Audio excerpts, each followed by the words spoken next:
particularmente de Italia y de España, algunos de Estados Unidos, y que al llegar acá terminan siendo detectados. Esto es una situación con Venezuela muy particular, entre ellas por tres razones. Uno, porque nosotros compartimos 2.200 kilómetros de frontera entre Venezuela y Colombia. Dos, el presidente venezolano, en este caso Nicolás Maduro, ha sido enfático, incluso llamó a diferentes organismos internacionales, entre ellos la Organización Mundial de la Salud, para que mediara en un proceso de diálogo y trabajo conjunto.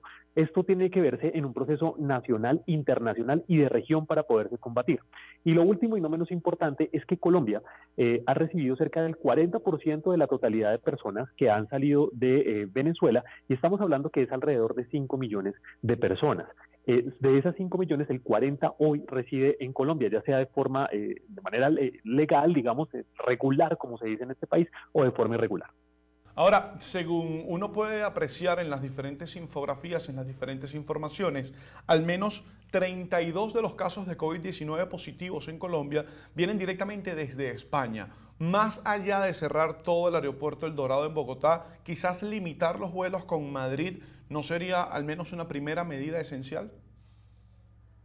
La alcaldesa de Bogotá, Claudia López, ha sido enfática desde hace 2 días pidiéndole expresamente al gobierno nacional que se tengan esos controles en esos dos países, digamos, que han sido hoy el foco europeo y que evidentemente, como ustedes los dicen, más de 30 casos de los que se han detectado hoy en el país vienen de esas dos latitudes. En total, hoy a 17, tenemos 65 personas que han sido detectadas con el COVID-19, con el coronavirus, en la siguiente distribución: 33 en Bogotá, 7 en Medellín, 7 en Neiva, 4 en Cartagena, 3 en Cali, 2 en Barranquilla, y las siguientes ciudades o pues, sitios, departamentos tienen un caso. Estamos hablando de Palmira, Cúcuta, Manizales, Dos Quebradas, Suba, Choque, Río Negro, Bucaramanga y Buga.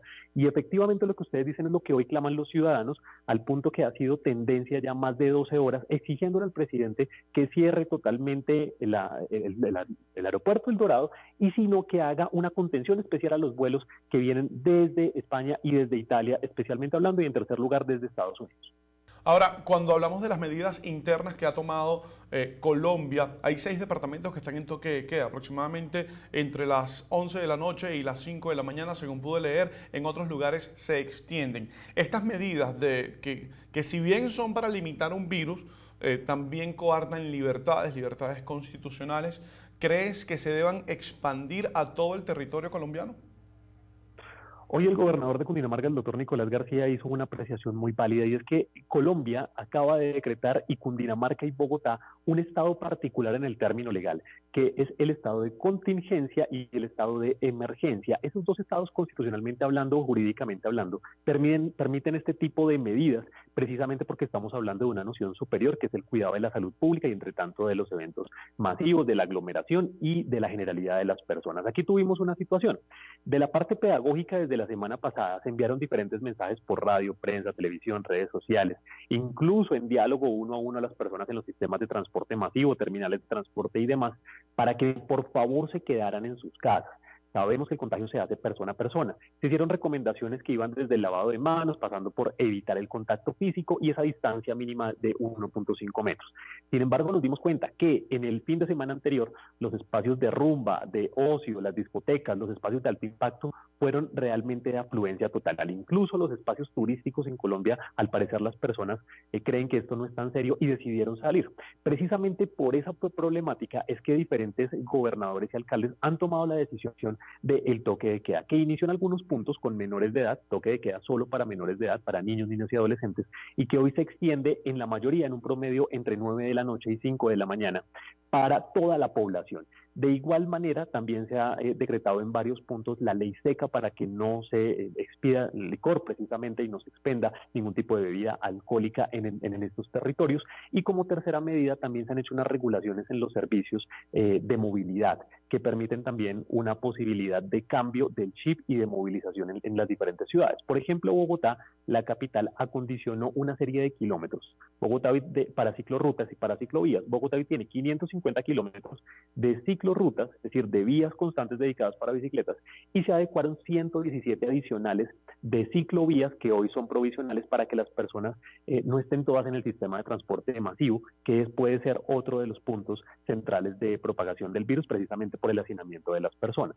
Adicional, han tomado otras decisiones en cárceles, como por ejemplo la restricción de visitas y demás, para evitar ese tipo de focos que ya la Organización Mundial de la Salud ha dicho que son los principales en infección. Conversamos con Andrés Nieto, quien es experto en seguridad y está en Colombia. Andrés, en Venezuela el régimen de Nicolás Maduro, en la vocería de él y también del ministro de Comunicaciones, Jorge Rodríguez, han dicho que hay un foco de contaminación en norte de Santander, pero te escucho y tú dices que en Bucaramanga, capital del departamento norte de Santander, hay un solo caso. ¿Se contradicen o es parte de un discurso político lo que se dice desde Venezuela sobre Santander? Bueno, hay varias situaciones que tenemos que ver acá. Uno, lo que sí está pasando hoy es que estos casos están sobre los confirmados y varios expertos internacionales nos han dicho que no tenemos que quedarnos solo en los confirmados, sino en la famosa curva de crecimiento. ¿Qué quiere decir? Que tenemos que evaluar que no son solo los que ya son positivos, sino aquellos que pueden estar en contacto con los demás. Efectivamente, hoy en la capital de Norte de Santander solo tenemos un caso confirmado. Estamos a espera de otras situaciones que en este momento están en evaluación para saber si sí o si no, pero lo que se da allí es un cruce de diferentes personas, situaciones y demás que sobrepasan esto porque sabemos que no solo en ese punto, sino en realidad en los 2.000 kilómetros de frontera, pues tenemos todo el tiempo tránsito de personas de allá para acá y de aquí para allá. Y entre tanto son situaciones que tienen que revisarse. Hay un punto que debe tocarse acá. Por ejemplo, en los últimos 2 años se han contagiado más de 450 personas con sarampión, una enfermedad que estaba totalmente erradicada en el país y muchos de ellos venían de Venezuela sin su esquema completo de vacunación.